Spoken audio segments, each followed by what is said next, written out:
Data Zen, from spreadsheets to smart solutions. तो friends, जैसे कि आप देख सकते हैं कि मैंने अभी 5 फॉर्मूलों को लिस्ट किया हुआ है एंड ये 5 फॉर्मूले हमारे डिसीजन मेकिंग में बहुत हेल्प करते हैं। हम जब डेटा बनाते हैं, हम as a data analyst, as an MI executive, हम जब हमारी डिसीजन मेकिंग में प्रॉब्लम्स आती हैं, there are lots of conditions होती हैं, तो उस टाइम पे डेटा को ईजिली कंडीशन बेस्ड निकालने के लिए ये 5 फॉर्मूले मेजरली यूज़ होते हैं। तो हम सीखते हैं इसको एक एक करके एंड मैंने रियल लाइफ एग्जाम्पल के साथ आपको ये फॉर्मूलाज के बारे में बताया है किस तरह से आप इसका यूज़ करेंगे। तो बढ़ते हैं कोर्स में आगे। तो सबसे पहले इस सीरीज़ में दोस्तों हमारे सामने फॉर्मूला आता है इफ़ के बारे में आप लोगों ने बहुत सुना होगा एंड बहुत ये मेजरली यूज़ होने वाला फंक्शंस है। जब भी आप डेटा बनाएंगे आप देखेंगे सबसे ज़्यादा हम लोग यूज़ इफ़ का ही करते हैं एंड इसका थोड़ा सा सिंटैक्स समझ लेते हैं एंड इसका यूज़ समझ लेते हैं क्या होता है।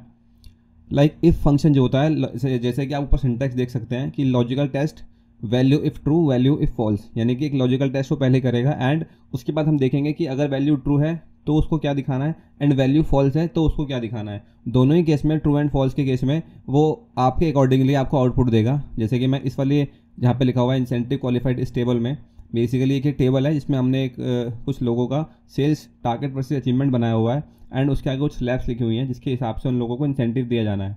तो अभी देखेंगे आप कि हम लोगों को इंसेंटिव क्वालिफाइड वाले कॉलम में ये निकालना है कि किस किस एम्प्लॉय ने सेल्स का जो इंसेंटिव है वो क्वालिफाई किया हुआ है एंड दोस्तों इसको हम निकालेंगे इफ़ कंडीशन के बेसिस पे। तो जैसे कि आपको स्लैब्स में साइड में दिख रहा होगा इस वाले जगह पर जहाँ लिखा हुआ है स्लैब्स एंड अमाउंट, तो 70 से स्टार्टिंग है स्लैब्स की एंड जा रही है 100 अबव तक। लाइक 70% से अगर वो स्टार्ट करता है, मतलब मिनिमम जो क्राइटेरिया है सेल्स अचीव करने का, सेल्स का टारगेट अचीव करने का, दैट इज़ 70%। ठीक है, तो हमारा पहला कंडीशन यही हो गया कि जहाँ पर भी वैल्यूज़ या यहाँ पर भी अचीवमेंट परसेंटेज 70% से ज़्यादा होगा, उस परसेंटेज अचीवमेंट को हम लोग मानेंगे कि यहाँ पर उस एम्प्लॉय ने अपना सेल्स इंसेंटिव अचीव किया है। तो यहाँ पर हम फॉर्मूला अप्लाई करते हैं। सबसे पहले हम प्रेस करेंगे is equal to and if. जैसे कि हम इफ़ अप्लाई करेंगे तो आप देखेंगे जैसे हमने ऊपर सिंटैक्स में भी दिया हुआ है उसी तरीके से हमारे सामने एक इंटरफेस खुल जाएगा छोटा सा। पहला है लॉजिकल टेस्ट। लॉजिकल टेस्ट के लिए हम देखेंगे अचीवमेंट पे जाएंगे हम एंड यहाँ पर हम देखेंगे कि हमारी वैल्यू, हम यहाँ पर बेसिकली यहाँ पर हम कंडीशन अप्लाई करेंगे कि हमारी जो कंडीशन है वो फुलफिल हो रही है कि नहीं हो रही है। हमारी कंडीशन है कि ये जो वैल्यू है ये ग्रेटर दैन और इक्वल टू होनी चाहिए 70% के एंड अगर ये कंडीशन मैट हो जाती है, अगर ये कंडीशन ट्रू हो जाती है तो यहाँ पर वो दिखाए yes, otherwise formula will show know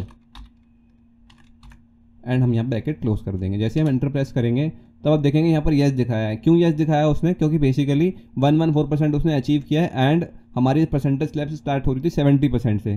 that means यहाँ पर कंडीशन ट्रू होती है एंड इसलिए हमको ये रिजल्ट मिला है कि उसने हमें इंसेंटिव क्वालिफाइड में येस दिखाया है। इसको हम नीचे तक ड्रैग कर देंगे इस तरीके से। तो देखिए जहाँ पर भी कंडीशन मैच नहीं हो रही है वहाँ पर ये नो हमें शो कर रहा है। ठीक है दोस्तों, इसी सीरीज़ में हम जब हमारे पास मल्टीपल कंडीशंस होती हैं तो उसमें हम कुछ लॉजिकल ऑपरेटर्स यूज़ करते हैं लाइक एंड और।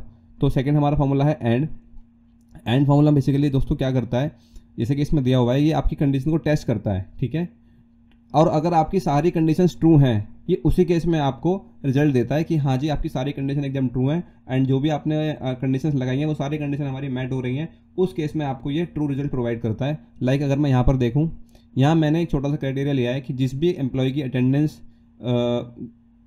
ग्रेटर दैन इक्वल टू 30 है एंड उसकी जो परसेंटेज अचीवमेंट है ग्रेटर दैन 70% है, उस केस में एंड का रिजल्ट जो आना चाहिए वो आना चाहिए ट्रू, अदरवाइज उसको दिखाना है फॉल्स। एंड जहाँ पर भी ये दोनों ही कंडीशंस मैच होंगी वहीं पर आप देखेंगे इसका इम्पैक्ट आएगा। तो यहाँ पे हम फॉर्मूला अप्लाई करते हैं is equal to and first condition है मेरी attendance is greater than equal to होनी चाहिए 30 एंड हमारा जो इंसेंटिव का परसेंटेज अचीवमेंट है वो ग्रेटर दैन इक्वल टू होना चाहिए 70% के। सिंपल, थोड़ा बेसिक में समझाएंगे एंड आगे की वीडियोज़ में हम नेस्टेड इफ भी देखेंगे जिसके अंदर हम इन दोनों कंडीशन का यूज़ करेंगे, तब आपको शायद और क्लैरिटी से समझ में आएगा। एंड जैसे यहाँ पर मैं एंटर प्रेस करूँगा तो दिखा रहा है ट्रू, यानी कि यहाँ पर जो रोहन है साउथ का एम्प्लॉय, उसकी अटेंडेंस भी 30 है एंड उसका अचीवमेंट भी 70% से ज़्यादा है। जैसे हम इस फॉर्मूले को ड्रैग करेंगे तो देखिए जहाँ पर भी कंडीशन में दोनों जगह पे या एक जगह पे भी फॉल्स हुआ होगा वहाँ पर ये कंडीशन हमारी फॉल्स हो जाएगी। जैसे कि यहाँ पर आप देख सकते हैं प्रशांत के केस में यहाँ पर इसकी अटेंडेंस 28 थी एंड अचीवमेंट परसेंटेज इसकी 94 है, इसलिए यहाँ पर इसने फॉल्स दिखा दिया है। यहाँ पर दोनों कंडीशन हमारी ट्रू होंगी वहीं पर ये एप्लीकेबल होगा, लाइक यहाँ पर। ठीक है, तो अब इसमें देख सकते हैं दोस्तों प्रैक्टिस फाइल के लिए आपको डिस्क्रिप्शन में लिंक मिलेगा, वहाँ से अपनी प्रैक्टिस फाइल डाउनलोड कर सकते हैं। इसी तरीके से आप वहाँ पर भी प्रैक्टिस करके देख सकते हैं, सो दैट आपका फॉर्मुलेशन और स्ट्रांग हो जाए एंड आप अपने फॉर्मूलाज पे ग्रिप बना पाओ। दोस्तों इस सीरीज़ में आगे बढ़ते हैं अगले फॉर्मूले की तरफ। और बेसिकली क्या होता है, जैसे कि हमारे एंड में था कि उसमें दोनों कंडीशन चेक होती हैं, लाइक कि दोनों कंडीशन अगर ट्रू होंगी तो ही उस केस में फॉर्मूला आपको ट्रू रिजल्ट देगा। बट और के केस में क्या है, कोई भी एक कंडीशन आपकी अगर ट्रू हो जाती है तो वो आपको ट्रू रिटर्न कर देता है, यानी कि वो जो कंडीशन होती है वो आपकी ट्रू हो जाती है एंड वो कंडीशन आपकी वैलिड हो जाती है। तो यहाँ पर भी मैं सेम फॉर्मूला अप्लाई करूँगा जो मैंने एंड में लगाया था, इज इक्वल टू और सेम कंडीशन हम अप्लाई करेंगे जो हमने एंड वाले फॉर्मूला में लगाई थी। और if my attendance of the employee is greater than equal to 30 and the percentage of achievement greater than equal to 70%, तो वो दिखा दे हमें ट्रू। देखिए यहाँ पर एक कंडीशन हमारी, हालांकि यहाँ दोनों कंडीशन हमारी ट्रू हो गई हैं, लेकिन अभी हमें चाहिए कि हमारी कोई एक कंडीशन भी ट्रू हो रही है, उस केस में हम लोग क्या करेंगे, उसको भी हम ट्रू ही मानेंगे या उसको भी ये ट्रू ही रिटर्न करेगा। तो दोस्तों जैसे कि आप देख सकते हैं कि जहाँ पर भी इसकी कोई भी एक कंडीशन ट्रू हो गई है, लाइक अगर मैं बात करूँ यहाँ पर, तो यहाँ पर एम्प्लॉय की जो परसेंटेज थी पायल की 19% उसकी अचीवमेंट थी 99%, एंड जो उसकी अटेंडेंस थी वो कम थी फ्रॉम 30। देख सकते हैं यहाँ पर 28 है, पर इसने इसको भी ट्रू दिखाया क्योंकि वहाँ पर एक कंडीशन हमारी ट्रू हो चुकी है। दोस्तों इसी सीरीज में हम आगे बढ़ते हैं। दोस्तों हमारा नेक्स्ट फॉर्मूला है इफ्स। इफ्स बेसिकली क्या करता है, ifs returns a value for the first true condition from multiple conditions, यानी कि जो भी आपकी कंडीशंस हैं, जो उसमें पहली ट्रू कंडीशन होगी ये उसके बेसिस पर आपको रिजल्ट प्रोवाइड कराएगा। लाइक अगर मैंने यहाँ पे 4 कंडीशंस दी हैं, आप देख सकते हैं हमारे यहाँ पे एक छोटा सा डेटा यहाँ पर है, एक छोटी सी टेबल मैंने बनाई है स्लैब्स की। इस स्लैब्स के अकॉर्डिंग अगर उसको वैल्यूज़ मिलेंगी तो जो भी पहली ट्रू वैल्यू उसको मिलेगी वो उसके बेसिस पर आपको रिजल्ट रिटर्न कर देगा, राइट। तो दोस्तों हम इफ़ का थोड़ा यूज़ के समझ लेते हैं कि किस तरह से इसको यूज़ करना है। हमें सबसे पहले इसमें ये निकालना है कि जो हमारी स्लैब्स बनी हुई हैं उसी बेसिस पे जो हमारी पहली कंडीशन है, लाइक जैसे हम जो हमारा सीक्वेंस है स्लैब्स का 100, 90, 80, 70 एंड लेस देन 70, उसी बेसिस पे हमें यहाँ पर फॉर्मुलेशन में भी लिखना पड़ेगा, यहाँ पे भी टाइप करना पड़ेगा, तभी आपका रिजल्ट सही निकल पाएगा। उसके लिए हम थोड़ा फॉर्मूला में उसके लिए हम थोड़ा सा फॉर्मूला अप्लाई करके देखते हैं क्या होता है। Is equal to ifs achievement greater than equal to होनी चाहिए 100%, देन वैल्यू आई मेरी 40,000। अगर मेरी achievement greater than equal to हो 90% के तो अचीवमेंट आनी चाहिए 30,000। इफ़ मेरी achievement greater than equal to हो 80% के तो मेरी अचीवमेंट आनी चाहिए 20,000, आई मीन इंसेंटिव। इफ़ मेरी achievement greater than equal to हो 70% के तो मेरा इंसेंटिव आना चाहिए 10,000। एंड इफ़ मेरी अचीवमेंट लेस देन हो 70% से तो मेरा इंसेंटिव आना चाहिए 0। देखिए दोस्तों अभी जो फर्स्ट कंडीशन थी लाइक 114 जो कि हमारी इस वाली स्लैब में आ रहा है 100 वाली स्लैब में, तो उसने उसके हिसाब से उसका इंसेंटिव दे दिया। जैसे ही मैं इस फॉर्मूला को ड्रैग करेंगे, बूम, आप देखिए 85% में क्या लिखा हुआ है 20,000 रुपये, इट मीन्स इसका एकदम करेक्ट रिजल्ट।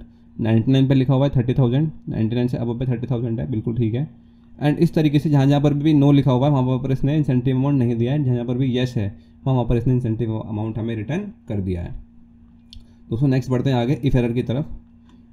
जब आप कभी भी डेटा बनाते हैं तो उसमें आप देखते होंगे कि कहीं कहीं पर हमारी एरर्स आती हैं। बेसिकली हमारा काम तो होता है एरर को रेक्टिफाइड करना, बट कहीं कहीं पर होता क्या है कि दोस्तों हमें जो है एरर्स को हाइड करना पड़ता है। उस हिडन के केस में ये फॉर्मूला बहुत इंपॉर्टेंट है, इसका यूज़ केस आपको जरूर समझना चाहिए और ये आपके बहुत काम आने वाला है। जैसे कि इसका डिस्क्रिप्शन में जिसका टूल टिप है ये बोलता है returns a custom value if there is an error otherwise returns the original value. Like अगर कहीं पर भी एरर आएगी तो जो आपने उसको डिफाइन किया होगा फॉर्मूला के अंदर कि एरर आने पे मुझे को ये शो कराना है, तो ये वहाँ पर वो शो करा देगा एंड आपका काम हो जाएगा सिंपली। बट मैं सजेस्ट ये करूँगा जब भी आपके फॉर्मूला में कोई एरर आती है तो आपको उसको रेक्टिफाई करना चाहिए बजाय इस जुगाड़ के, ठीक है, क्योंकि जुगाड़ हमेशा काम नहीं करते। तो बात करते हैं आगे, इस फॉर्मूला को देखते हैं कैसे काम करता है। एग्जाम्पल के लिए मैंने यहाँ पर अचीवमेंट पहले से निकाल के रखी हुई है, ठीक है। ये बेसिकली जो हमने पीछे डेटा देखा था टारगेट वर्सेस अचीवमेंट का, उसी की अचीवमेंट है। एंड मैं यहाँ पर दोबारा से एक अचीवमेंट अप्लाई करके दिखाता हूँ आप लोगों को। लाइक मेरा जो अचीवमेंट था ये था, डिवाइड करता हूँ मैं इसको टारगेट से, एंड यहाँ पर आ गया 114%, ठीक है। एंड मैंने इसको यहाँ पर ड्रैग कर दिया, but somehow let suppose कहीं कहीं पर मेरा टारगेट मिस हो जाता है, मैं टारगेट नहीं डालता हूँ, तो आप देखेंगे यहाँ पर एरर्स आने शुरू हो गए हैं। एंड ऐसे केस में ही आपका जो इफ एरर होता है वो काम करता है। सेल्स में एरर कोई भी हो सकते हैं, लेकिन ये हर जगह अप्लाई होता है, ये हर जगह काम करता है, नॉट अप्लाई, ये हर जगह काम करता है। काम कराने के लिए इसको क्या करना पड़ेगा दोस्तों, हमें यहाँ पर लगाना पड़ेगा इफ एरर हम शुरू से अप्लाई करेंगे इफ एरर यहाँ पे actually is equal to if error मेरी sales achievement divide by sales target. And अगर यहाँ पर एरर आता है तो हम फॉर्मूला में यहाँ पर डिफाइन करेंगे कि आपका एरर की जगह पर क्या डिस्प्ले होना चाहिए। मैं चाहता हूँ कि यहाँ पर जहाँ पर भी एरर आए वहाँ पर मेरा 0 डिस्प्ले हो जाए। एंड यहाँ पर मैं ब्रैकेट क्लोज कर दूंगा, क्योंकि जहाँ पर टारगेट ही नहीं है तो वहाँ पर अचीवमेंट डाल के हम करेंगे भी क्या। तो देखिए जहाँ पर भी मेरे टारगेट्स नहीं थे वहाँ पर इसने 0 दिखा दिया, जैसे आप यहाँ पे देख सकते हैं एंड आप यहाँ पर भी देख सकते हैं। तो दोस्तों ये थे हमारे 5 फार्मूला जो कि आपकी डिसीजन मेकिंग में काफ़ी हेल्प करते हैं। एंड सारे फार्मूला कंडीशन बेस्ड हैं, तो मेक श्योर जब भी आप कोई कंडीशन बेस्ड डेटा बनाएं इन फार्मूला का यूज़ जरूर करें। जितना भी मैंने आपको करके दिखाया है सारी प्रैक्टिस फाइल्स आपको डिस्क्रिप्शन में मिल जाएंगी। एंड 1-to-1 कोचिंग्स के लिए दोस्तों नीचे दिए गए नंबर पर आप कॉल कर सकते हैं। एंड अगर आप चाहते हैं बेसिक एक्सेल सीखना तो आप मेरी लेफ्ट साइड वाली प्लेलिस्ट पर क्लिक कर सकते हैं, जिसमें कि आपको 0 से लेकर एक्सेल सिखाया गया है, जिसमें कि आप एक्सेल पर काम करते हो, अपने आप को इंप्रूव कर सकते हो, अपना टाइम सेव कर सकते हो एंड अपने आप को एक्सेल प्रो बना सकते हो। तो मिलते हैं आपसे अगली वीडियो में। धन्यवाद। Data zen। Data Zen, from spreadsheets to smart solutions.